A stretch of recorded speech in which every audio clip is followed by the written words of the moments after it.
kultura eta ekitaldi izango ditugu, eta zehazki izango dugu bat oso berezia aurten Donostian Intxaurrondo auzoan. Dakizuen bezala, aurreko urtean euskaraldia ospatu zen, datorren urtean ere euskaraldia ospatuko da, baina aurten, Maik ondo esplikatuko duen bezala, Intxaurrondon guk entrenamendu bat hasiko dugu, datorren urteako presteta osasuntsu egoteko. Eta horren inguruko informazioa emango dizugu gaur, baina pixkat banatzeko ondo, bakoitzak bere parte izango du, eta hasiko gara emango Maik Joanikorenarekin, bera elkartukoa da, eta berak pixkat esplikatuko dizue, zein dan aurtengo probaldi edo euskaraldi honen estudu. Beraz, berari pasako ditu.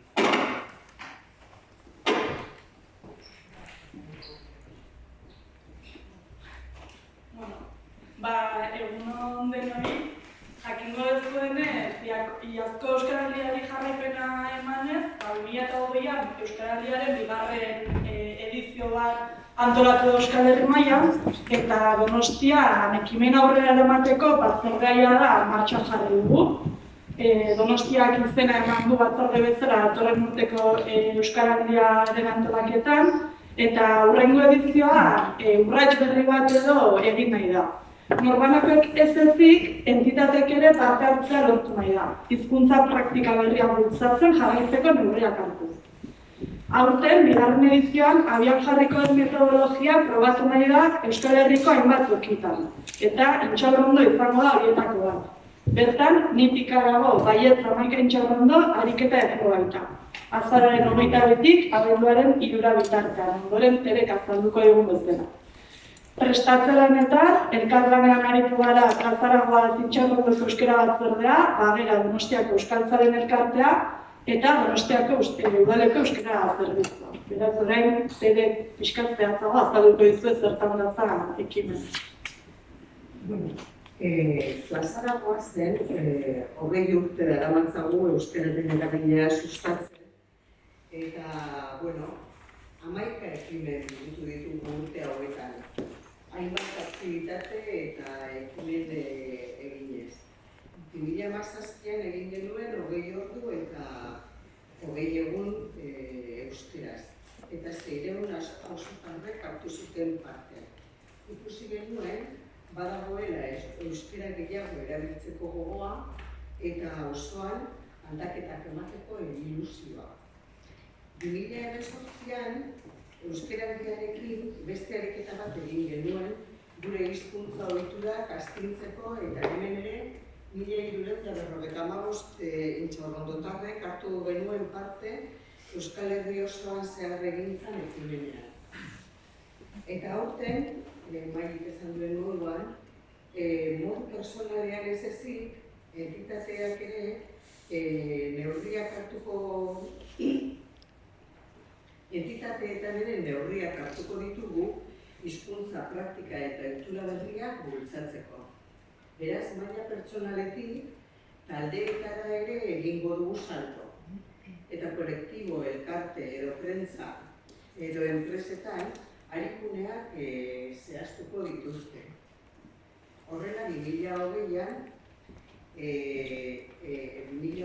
egingo den euskaraldian Intxaurrondon probatuko dugu eta ondoren Euskal Herri osoan zabalduko da. Ariketa entitateetan egiteaz gain, herritarrek ere gonbidatu nahi ditugu eta 11 egun horien zehar beraiek aukeratuko dute zer nahi dute izan aho bizi edo belarri prest.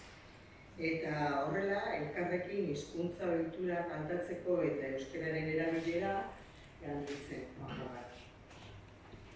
Ekimenaren protagonistak hala nahi izan duten 11 entitateak eta euskara gutxienez ulertzen egiten eta euskara gutxienez ulertu egiten duten 16 urtetik gorako intxaurrondotarrak izango dira. Horretarako auzotarrek ez dute izena eman beharko. Joan den urteko txapak eta erabili dezakete eta ez badaukate kulturretzetan hartu dezakete baita gomendio batzuekin batera joan den urtean banatu zirenekin horiekin.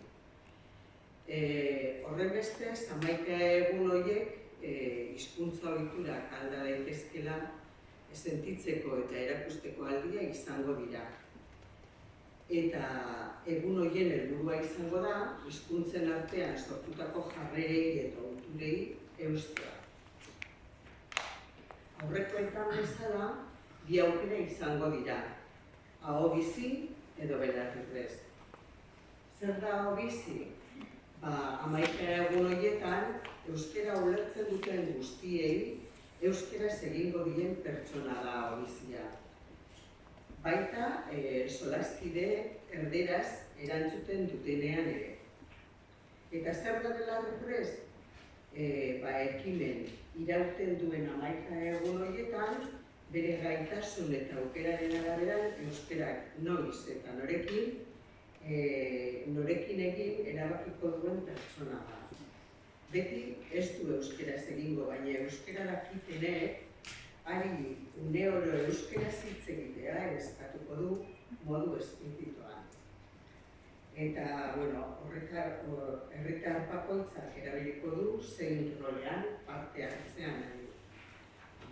Hau da aurtengo ekimenaren proposamena, eta nitik harago baietz 11 entitate baino gehiago Intxaurrondon animatu dira parte hartzea.